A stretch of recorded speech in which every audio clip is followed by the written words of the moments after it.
اگر ماں خود صحیح لباس میں نہ ہو تو وہ اپنے بچوں کو کیا سمجھائیں گے؟ اور باپ نمازی ہو تو بچے کو سمجھا سکیں گے، اور باپ خود بے نمازی ہو تو باپ بچے کو کیا سمجھائیں گے؟ اور باپ خود سگریٹ پیتا ہو تو اپنے بچے کو کیا سمجھائیں گے؟ تو اسی طرح سے بہت سارے ایسی باتیں ہیں جو مجھے دل کو بہت تنگ کرتا ہے.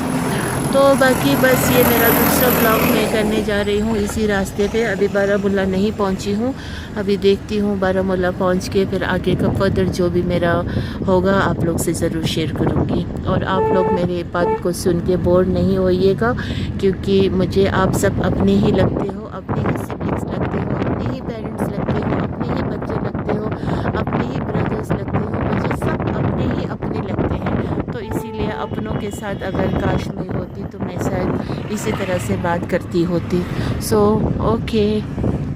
دیکھیے راستے پہ یہ جو کٹس ہے، یہ اس کو کٹ کہتے ہیں کشمیری لینگویج میں، ادروائز شپ ہے. یہ سمر میں اوپر جاتے ہیں پہاڑی پہ، پھر وہاں سے یہ کچھ کر کے وہاں پہ یہ نئی گھاس کھا کے پھر یہ موٹے تازے ہو کے آتے ہیں. پھر اس کے بعد جو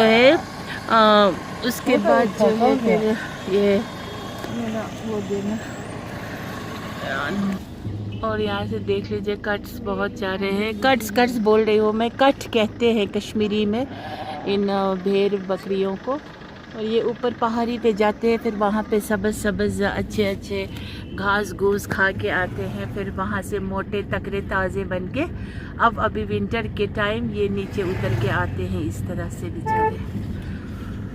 اور بولنا بیچنا ہے.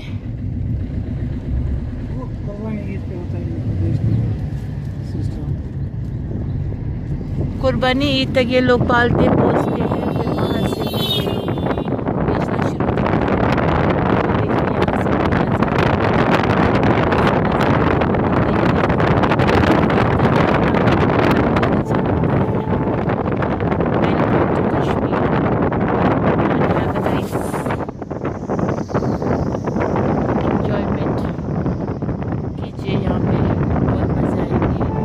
کشمیر ایسا جگہ ہے کہ کمرے میں بیٹھنے کا جگہ نہیں ہے. کشمیر جو ہے وہ گھومنے کا جگہ ہے. اینڈ پہاڑی پہ جاؤ، پلین پہ جاؤ، اس طرح کے ایٹماسفیئر میں آپ جاؤ، پھر وہاں کے لوگوں سے انٹریکٹ ہو جاؤ، پھر بات کرو، پھر نون چائے پیو، مکئی چوٹ کھاؤ، اور بہت سارے ایکٹیویٹیز ہوتے ہیں یہاں پہ. دیکھیے نظارے. کمرے میں بیٹھ کے تو کچھ فائدہ نہیں ہے. لیکن یہاں پہ کشمیر عوام میں بہت سارے ایسے لوگ ہیں جنہوں نے صرف سری نگر ہی تک محدود ہے، یا پھر پہلگام والے ہو تو وہیں تک محدود ہے، یا پھر کسی اور جگہ قصبے کے ہیں تو وہیں تک محدود ہے. تو یہ سب اللہ کی طرف سے بھی ہوتے ہیں. لیکن میری قسمت تو اللہ نے بہت زیادہ مجھے گھومنے پھرنے کے اپنے فیملی کے ساتھ یہ میری قسمت میں بہت ہی بھرپور دیے ہیں. تو اس کے لیے میں بہت شکر گزار ہوں. اور یہ مجھے لگتا ہے اس لیے کہ میں کیونکہ بیک بائٹنگ نہیں کرتی ہوں، ایبت کے بد نہیں کرتی ہوں، اور میرے 3-4 لوگوں کے ساتھ مل کے بیٹھ کے پھر ایبت کیا، ایسا کوئی میرا وقت نہیں ہے جو میں جتنا بھی سوچوں. کیونکہ 2-3-4 لوگ مل کے 5 لوگ اس سے بڑے گروپ بنا کے بیٹھ کے آج تو بہت غیبت کرتے ہیں. تو اس جگہ پہ اللہ تعالیٰ لعنت بھیجتے ہیں، اور دنیا کے جو نیچرل خوبصورت ہے جو دیکھنے کے لیے اس سے بھی اللہ تعالیٰ محروم رکھتے ہیں. تو اسی لیے یہ اندازہ مجھے بخوبی ہو گئی ہے. کیونکہ میں کبھی میں کہتی ہوں لونلینس فیل ہوتی ہے، دیٹ از ڈفرینٹ تھنگ. مجھے اپنے پیرنٹس کی یاد آتے ہیں، مجھے اپنے بھائی کی یاد آتے ہیں، اور بھی مجھے بہت سارے اپنے رشتہ داروں کی یاد تو میں ہر وقت کرتی رہتی ہوں. تو اس یاد جب میں کرتی ہوں میرے بچے بھی کبھی حیران ہوتے ہیں، کیونکہ کچھ لوگوں کے رویوں کی وجہ سے بچے تنگ آ چکے ہیں. لیکن میرے مسئلے میں میں بچوں سے بھی کہتی ہوں کہ نہیں کوئی بات نہیں، مجھے پھر بھی ان کی یاد آتی ہے. تو یہ ہے ایک اپنا سوچ اور اپنا نیت پہ دار مدار. تو اس کے ریوارڈ میں مجھے اللہ تعالیٰ بہت ہی مطلب خوبصورت وقت مجھے دیتے ہیں اللہ کے نیچرل بیوٹیز کو دیکھنے کے لیے.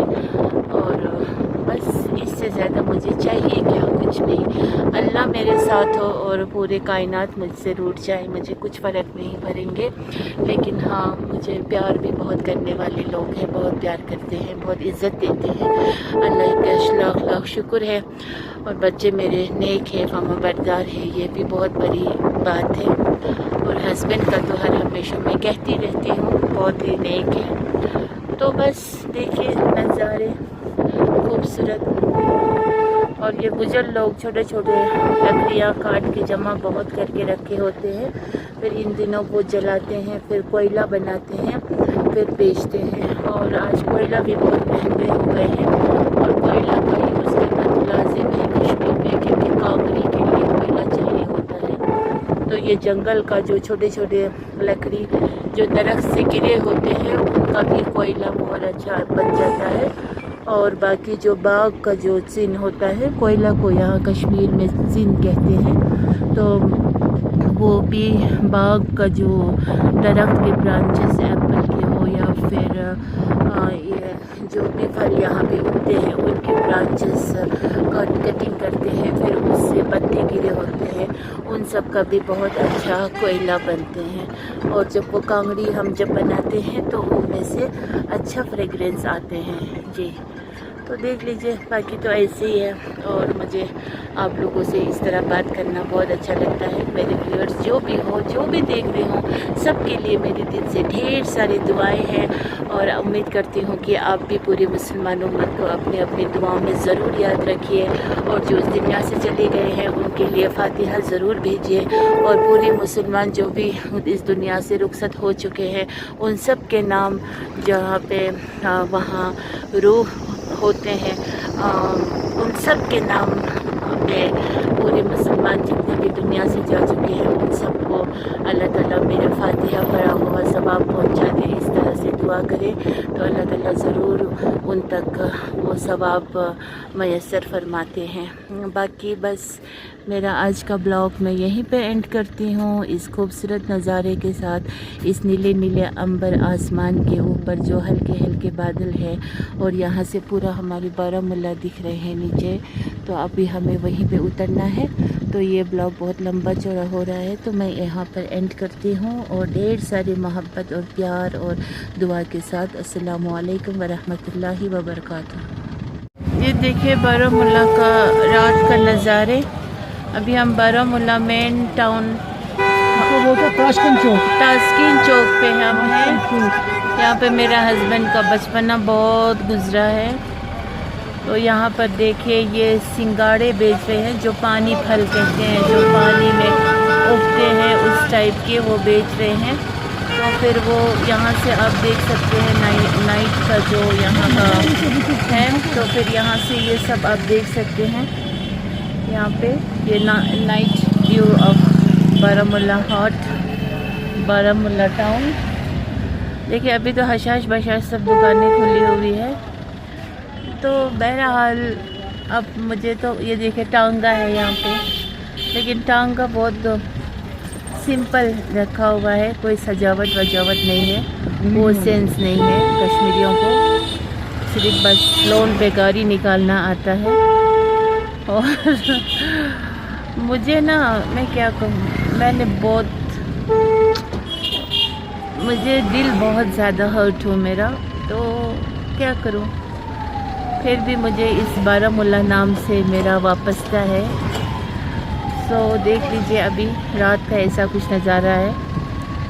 ابھی پبلک کم ہی ہے, لیکن دکانیں ابھی بھی انتظار کر رہے ہیں, کوئی کسٹمر آئیں گے مت یہ سوچ کے. تو یہاں ایک تو اردو میری مادری زبان نہیں ہے, دوسری کشمیر کا جو اردو ہوتا ہے وہ تھوڑی عجیب ہوتا ہے. مت ہوگا, مت کہتے ہیں, مطلب ہم کہیں گے نا یہ ایسا ہوگا تو ایسا ہوگا, تو یہاں پہ اردو میں یہ مت ڈالتے ہیں, یہ ایسا مت ہوگا. مت ہوگا کا مطلب ہوگا ہے, لیکن مت کا مطلب ہے ہوگا. یس لائک ٹائپ آف, پتہ نہیں, میں بھی اس بارے میں بہت کنفیوژن ہو گئی تھی, لیکن اب تو عادت سی ہو گئی ہے. ہمیں کہیں مت جانا ہے, ہمیں کہیں جانا ہے, یہ کہنے کی جگہ پہ ہمیں کہیں مت جانا ہے, مت بولیں گے. سو یہ پتہ نہیں آپ لوگ میرے اس بات کو سمجھ پاؤ گے یا نہیں پاؤ گے, کیونکہ میرے اپنے